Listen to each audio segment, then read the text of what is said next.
Bonjour la famille. Les gens m'ont parlé de la stabilité du Canada. Comment être stable au Canada avec la pression sociale. C'est une question qu'une personne m'a posée de vous. Alors je ne voulais pas répondre à la question à une seule personne. C'est un plaisir pour moi de partager ma Boye avec vous.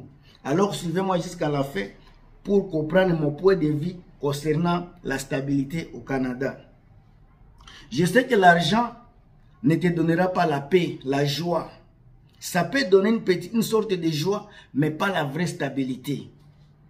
Tu peux avoir un bon emploi, un travail stable qui te paye bien, mais ça ne te donnera pas vraiment la stabilité qu'il faut si, et seulement si, tu as fait un mauvais choix de partenaires.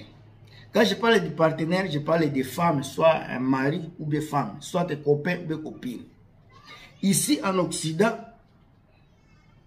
précisément au Canada, vivre une vie de stabilité, ça dépend à grande partie, selon moi, avec la personne avec qui tu vis. Puisque si tu te tapes une bonne femme, une femme qui connaît tes valeurs, soit un homme qui connaît tes valeurs, c'est le commencement de stabilité ici en Occident. Commencement de stabilité. Il y a des personnes qui ont échoué ici en Occident avec de beaux travails, de belles maisons. Mais les personnes là ont échoué puisqu'ils ont amené dans leur vie une personne qui ne fallait pas.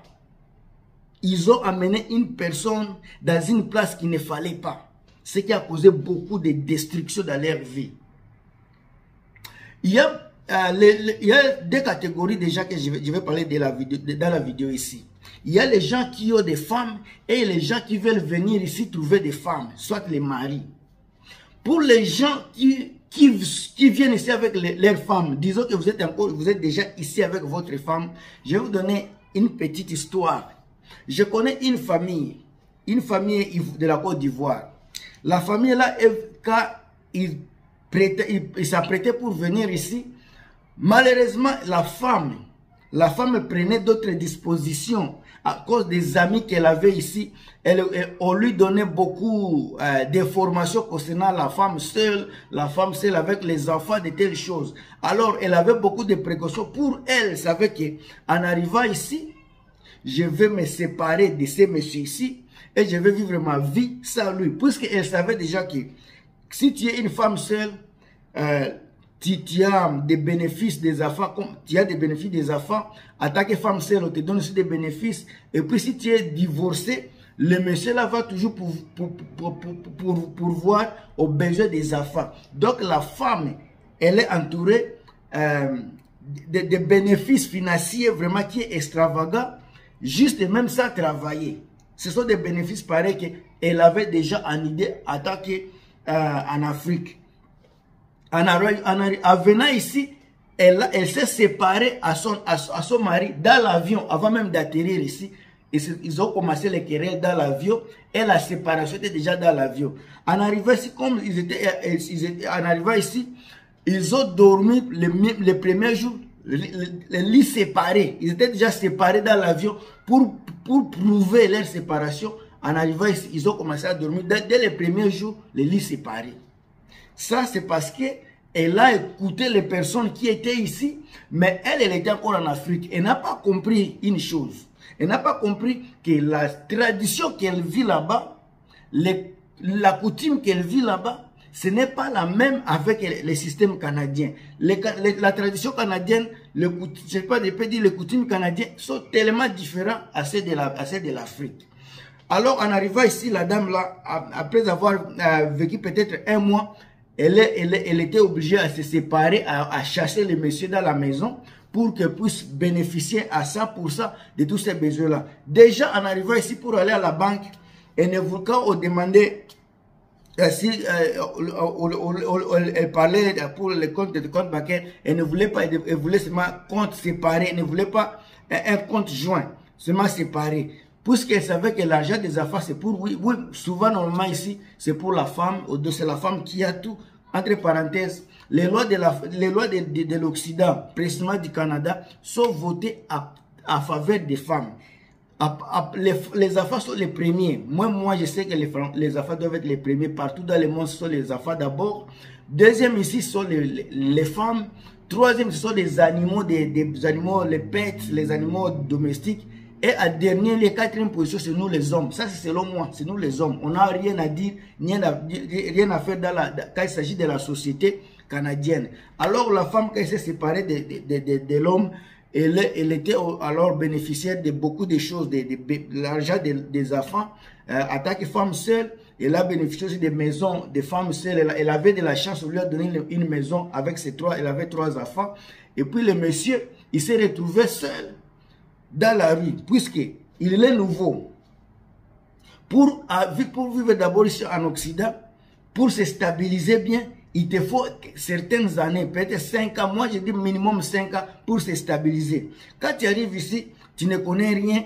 Peut-être tu es dans les pays anglophones, toi tu parles français. Tu dois apprendre tout. Tu n'as pas d'amis, tu n'as pas de voisins, tu es seul.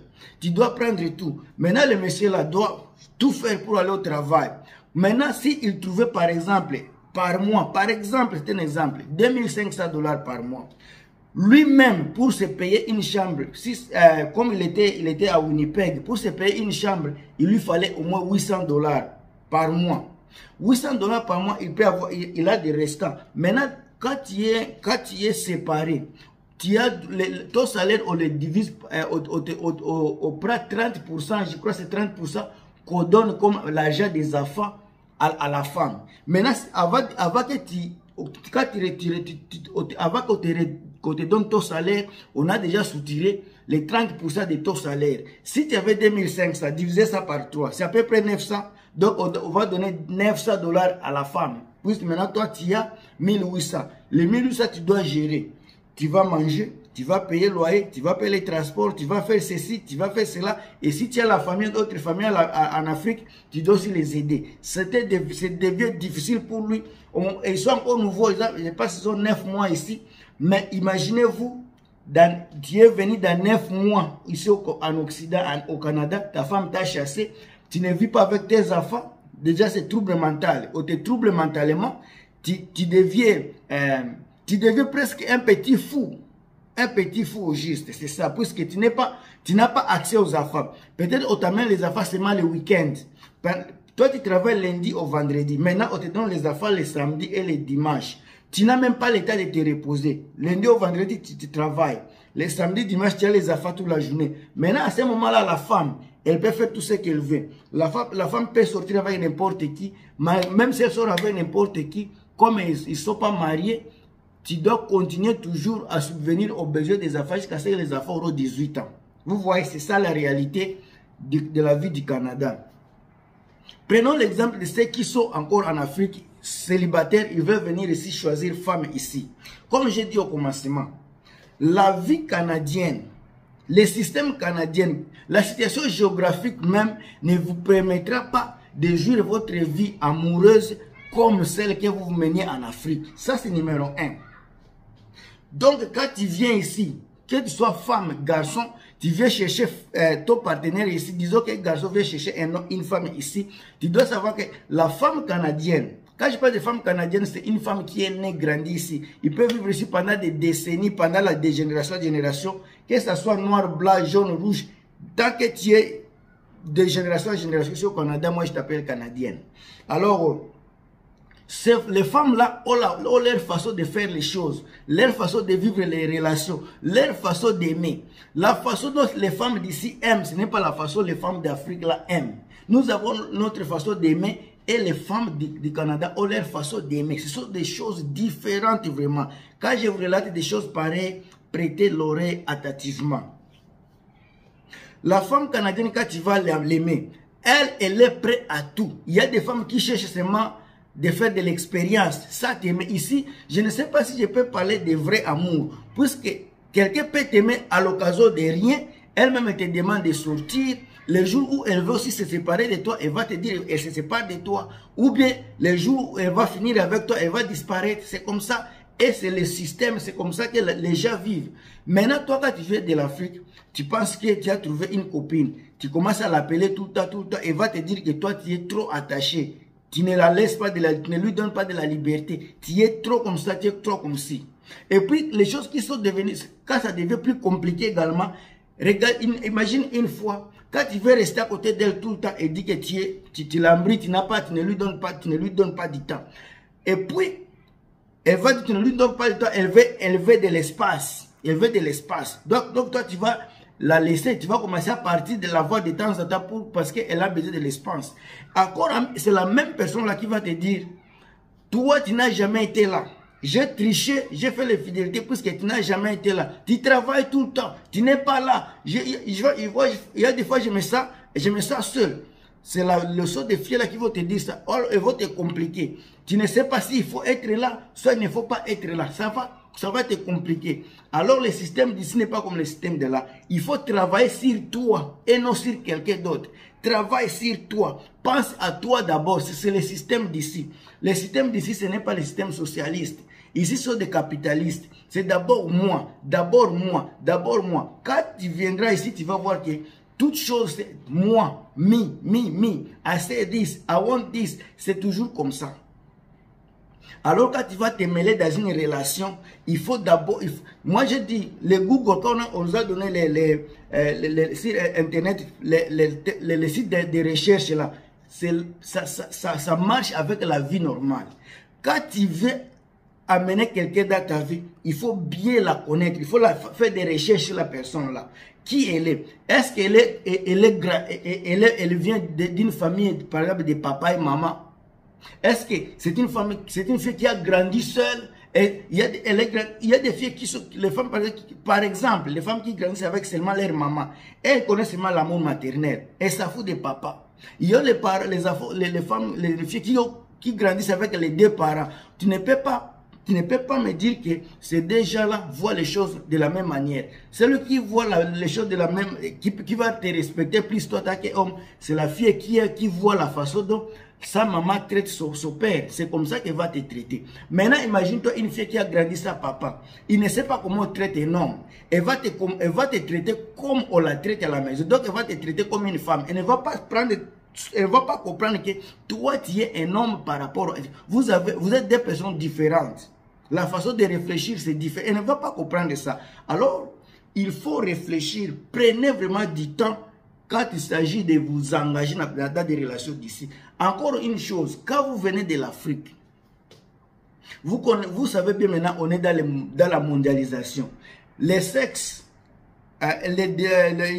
l'orientation sexuelle, c'est tellement différent aujourd'hui. Tu peux être une femme qui arrive ici, tu vas voir c'est une autre femme qui va t'aimer, il va vraiment venir te demander de sortir, mais son objectif c'est de sortir avec toi. Il y a aussi des hommes, toi tu es homme qui est venu en Afrique, il y a un homme qui va te chercher comme ça. Il y a aussi les hommes qui se sont transformés en femmes, des femmes qui se sont transformées aux hommes. Donc la vie, la culture, la tradition canadienne est totalement opposée de notre tradition. Quand tu veux chercher femme, il faut avoir tout cela à tête. Tu cherches femme, tu dis tu l'aimes, oui. Elle peut-être c'est une personne qui s'est transformée, mais lui il sait déjà que c'est une femme. Mais toi, tu lui fais la cour. Tu ne sais pas que c'est une personne transformée. Et les personnes là, il y a d'autres qui ont vraiment des morphologies qui vont passer que c'est femme, mais c'est un homme qui est transformé. Mais c'est à toi de choisir. Qu'est-ce que tu vas dire? Il faut connaître.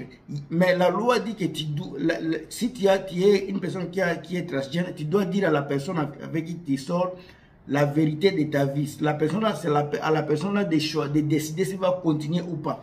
Mais d'abord, au début, avant que la personne là te dise, tu seras déjà tombé dans les pièges, amoureux. Faut être prêt, faut être prudent.